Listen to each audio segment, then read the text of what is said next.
Sa mga naghahanap ng love life, lalo na sa internet, ingat po sa modus ng International 419 Scam Syndicate. Ang mga nililigawan kasi ng mga dayuhan kapag nakuha na ang loob. Eto na, hinuhututan na po ng pera. Saksi si John Consulta.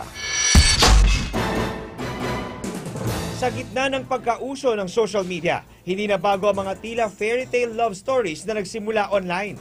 Yan din ang pangarap ni Melanie at Rose, hindi nila tunay na pangalan. At tila sinuwerte raw sila dahil may mga natagpuang Prince Charming. Kahit pa dagat ang dapat tawirin mula sa Pilipinas. Na-in love po ako.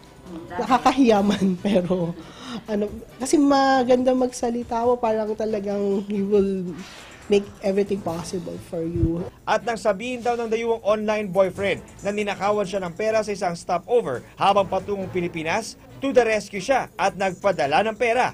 Si Melanie naman, ilang beses din daw hininga ng pera.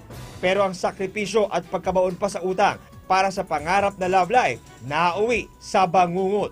Biktima na pala sila ng modus ng International 419 Scam Syndicate. Kailangan na dyan, puro ingat na lang. Once na may ng pera, dapat magduda na sila. Sa isang entrapment operation, naaresto ng NBI ang Liberian national na nagsisilbing taga-abot ng perang padala ni Rose at Melanie sa kanilang mga boyfriend. A lot of people want friends. A lot of people want to know you, where you from, you know. Some people looking for men. They don't know actually and what they are mean reason, you know.